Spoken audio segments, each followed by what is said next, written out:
ഇപ്പോൾ Israel Hezbollah fight നിങ്ങൾക്കറിയാം ഒരു പ്രത്യേക തലത്തിലോട്ടാണ് പോകുന്നത്. അത് വളരെ ചെറിയ സമയത്തിനുള്ളിൽ തന്നെ അതൊരു ഫുൾ സ്കെയിൽ ഫൈറ്റായിട്ട് മാറും. ഹിസ്ബുള്ളയുടെ കമാൻഡേഴ്സ്, അത് നസറുള്ളയുടെ താഴെയുള്ള 12ഓളം സീനിയർ കമാൻഡേഴ്സ്, അതായത് സെക്കൻഡ് റാങ്കും തേർഡ് റാങ്കും ഉള്ളവരെ തട്ടി. അത് കഴിഞ്ഞ് ഹിസ്ബുള്ള അതിന് പ്രതികാരം ചെയ്തതാണ് ജെറുസലേം, അതായത് ജീസസ് ക്രൈസ്റ്റിൻ്റെ സിറ്റി ഓഫ് നാസറേറ്റ്. അവിടെ അവർ മിസൈൽ വിടുന്നു. അത് ഡിഫ്യൂസ് ചെയ്യുന്നതിൻ്റെ ചില പാർട്ടുകൾ ക്രൈസ്റ്റിൻ്റെ സിറ്റിയിൽ വന്നാണ് വെറുതെ. ഇസ്രായേൽ വലിയ രീതിയിലാണ് ട്വീറ്റ് ചെയ്തിരിക്കുന്നത്. അത് ഗ്ലോബൽ മീഡിയ ഏറ്റെടുത്തിരിക്കുകയാണ്. കാരണം ഹിസ്ബുള്ള ഇപ്പോൾ അറ്റാക്ക് ചെയ്യുന്നത് ജീസസ് ക്രൈസ്റ്റിൻ്റെ സിറ്റിയിലാണ്. അതുകൊണ്ട് മറ്റുള്ള ക്രിസ്ത്യൻ കമ്മ്യൂണിറ്റികൾക്കും മനസ്സിലാക്കുക എന്ന രീതിയിലാണ് ആ ട്വീറ്റിൻ്റെ ഉദ്ദേശം. അതാണത് ഗ്ലോബൽ വൈറലായിട്ട് മാറിയത്. നിങ്ങൾക്കറിയാം ഇസ്രായേലിൽ 30% ഉള്ളൂ മഷിയാനിക് ജൂസ്, അതായത് ജൂയിഷ് കമ്മ്യൂണിറ്റിയാണ് ഒരു മെജോറിറ്റി. 30% താഴെയുള്ളൂ ഇവിടെ ക്രിസ്ത്യൻ ബിലീവേഴ്സ്.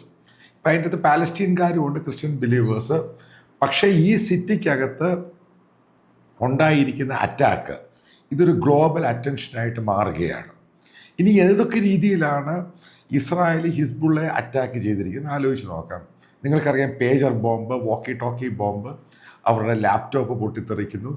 ഇന്ന് ലെബനനിലുള്ളവർക്ക് എന്തെങ്കിലും ഒരു സാധനം, ഇലക്ട്രോണിക് സാധനം, TV ആണെങ്കിലും തേപ്പ് പൊട്ടിയാണെങ്കിലും ഒന്നും തുറക്കാൻ പേടിയാണ്. അവർ വീടിന് പുറത്താണ് അധികം പേരും പകലും രാത്രി ഇരിക്കുന്നത്. കാരണം ഏത് സാധനമാണ്, വാഷിംഗ് മെഷീൻ പൊട്ടിത്തെറിക്കുവോ, ടെലിവിഷൻ പൊട്ടിത്തെറിക്കുക, ആ രീതിയിലാണ് പോകുന്നത്. ഏതാണ്ട് ഹിസ്ബുള്ളയുടെ കമാൻഡേഴ്സിനെ മുഴുവനും തീർത്തു. അപ്പം നേരിട്ട് കയറുക എന്നുള്ളതാണ് ഇപ്പോഴത്തെ ഉദ്ദേശം. മനസ്സിലാക്കേണ്ട ഒരു പ്രധാനപ്പെട്ട പോയിന്റ് ഉണ്ട്.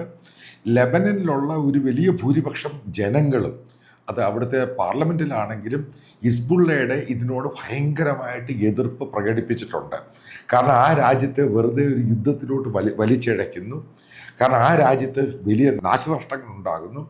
ആ രീതിയിലേക്കാണ് കാര്യങ്ങൾ പോകുന്നത്. അതായത് ഹിസ്ബുള്ള എന്ന് പറയുന്നത് ഷിയ മിലിറ്റന്റ് ഗ്രൂപ്പാണ്. അവർക്ക് സഹായം കൊടുക്കുന്നത് ഇറാനാണ്.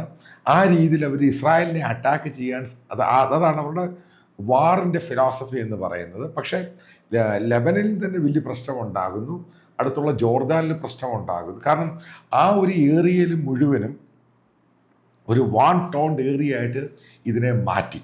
ഈ സമയത്താണ് ഈ നസ്രയത്തിൽ, അതായത് ഇസ്രായേലിൻ്റെ ജീസസ് ക്രൈസ്റ്റിൻ്റെ പ്രധാനപ്പെട്ട ഇമ്പോർട്ടൻ്റ്, ഇത് പിൽഗ്രിം സെൻ്ററാണ്. ലോകത്തുള്ള പല ആളുകളും പോകുന്നൊരു സ്ഥലമാണ്.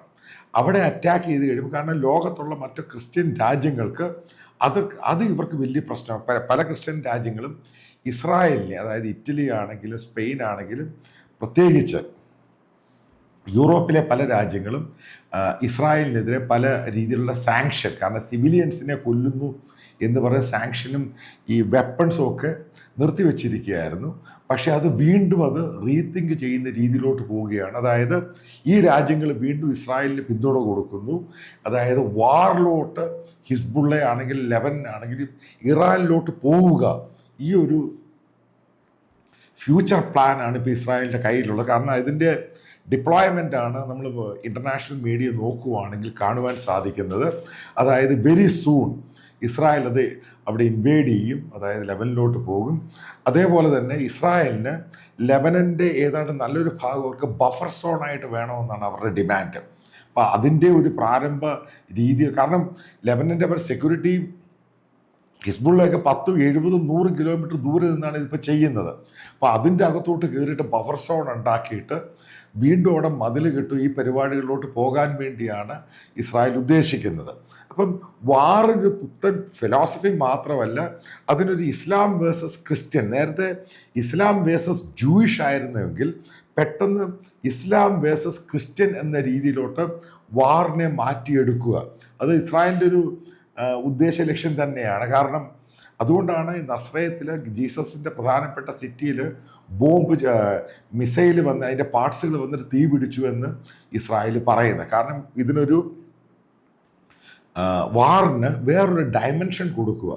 അത് ഉദ്ദേശിച്ചാണ് ഇത് ചെയ്തിരിക്കുന്നത്. അതിനൊരു പ്രത്യേക ഫിലോസഫി ഉണ്ട്. പെട്ടെന്ന് ഈ യൂറോപ്യൻ രാജ്യങ്ങളും മറ്റുള്ള ക്രിസ്ത്യൻ രാജ്യങ്ങൾ, ക്രിസ്ത്യൻ മെജോറിറ്റിയുള്ള രാജ്യങ്ങൾ പെട്ടെന്ന് ഹിസ്ബുള്ളക്കെതിരെ ഇറാനെതിരെ തിരിയുന്നു. ഇതുകൂടെ കൊണ്ടുവരിക, അതാണ് ഇസ്രായേലിൻ്റെ ഉദ്ദേശ ലക്ഷ്യം. ഏതായാലും അതിന് പറ്റിയ രീതിയിലാണ് ഹിസ്ബുള്ള മാറി. കാരണം ഇത് ഹിസ്ബുള്ളയുടെ ആളുകൾ മുഴുവനും പൊട്ടന്മാരും മണ്ടന്മാരുമാണ്. ഈ വാറിന് വേറൊരു ഡയമെൻഷൻ കിട്ടിക്കഴിഞ്ഞാൽ മിഡിൽ ഈസ്റ്റിലുള്ള പല രാജ്യങ്ങൾക്കെതിരെയും യൂറോപ്പ് ആണെങ്കിൽ അമേരിക്ക തിരിയും. അത് പ്രത്യേക ഡയമെൻഷനായിട്ട് വരും. അപ്പോൾ ആ രീതിയിലോട്ട് വാറ് വരികയും ഇസ്രായേൽ ലെബനിലോട്ട് ഇൻവേഡ് ചെയ്യുകയും പിന്നീട് ഇറാനിലെ ഉറപ്പായിട്ടും ഞാൻ പറയും ഇസ്രായേൽ ഇറാനെ അറ്റാക്ക് ചെയ്യും. കാരണം അവരുടെ രീതി അതാണ്. നിങ്ങൾക്കറിയാം, ഇപ്പോൾ ഹിസ്ബുള്ളയുടെ വെറുതെ കയറി ചൊറിയാൻ പോയതാണ്. എത്ര പേരാ കൊല്ലപ്പെട്ടത് ആലോചിച്ച് നോക്ക്. അതേപോലെ വെസ്റ്റ് ബാങ്കിൽ വെറുതെ കയറി വെസ്റ്റ് ബാങ്കും ചൊറിയാൻ പോയി. അതും ഏതാണ്ട് ഒരു പരിധി നാശമായിട്ടങ്ങ് മാറി. അത് ഹിസ്ബുള്ള ഏകദേശം തീരുന്ന ഘട്ടത്തിലോട്ടാണ് ഇത്. അതേപോലെ മറ്റുള്ള റിപ്പോർട്ടുകൾ പറയുന്നു യാനിയ, അതായത് യാഹ്യ എന്ന് പറയുന്ന സിൻവാർ, അയാൾ കൊല്ലപ്പെടാൻ സാധ്യതയുണ്ടെന്ന് ന്യൂയോർക്ക് പോസ്റ്റ് എന്ന് പറഞ്ഞ പത്രം റിപ്പോർട്ട് ചെയ്യുന്നു. ഇതെല്ലാം ഈ ഗ്രൗണ്ടിൽ നിന്നുള്ള റിപ്പോർട്ടിൻ്റെ ഭാഗമായിട്ടാണ്. അപ്പോൾ ഇസ്രായേലി മീഡിയ അത് കൺഫേം ചെയ്തിട്ടില്ല, ഓഫീസേഴ്സും കൺഫേം ചെയ്തിട്ടില്ല. പക്ഷേ ഡേറ്റകൾ വെച്ചിട്ടാണ് പറയുന്നത് യാഹ്യ സിൻവാർ കൊല്ലപ്പെടാൻ സാധ്യതയുണ്ട്. കാരണം അയാളെപ്പറ്റി യാതൊരു വിവരവും പുറത്തറിയുന്നില്ല. അപ്പോൾ എന്തൊക്കെയാണ് ഇതിൻ്റെ മറ്റുള്ള കാര്യങ്ങളെപ്പറ്റി വേറൊരു വീഡിയോയിൽ പറയും. അതായത് ഒരു കാര്യം ഉറപ്പിച്ച് പറയാം, ഇസ്രായേൽ ലെബനിൽ അറ്റാക്ക് ചെയ്യും, അത് കഴിഞ്ഞവർ വീണ്ടും ഇറാനിലും അറ്റാക്ക് ചെയ്യും. അതിൻ്റെയാണ് ഓരോ ഡെവലപ്മെൻറ്റും ഓരോ ദിവസം ഉണ്ടായിക്കൊണ്ടിരിക്കുന്നത്.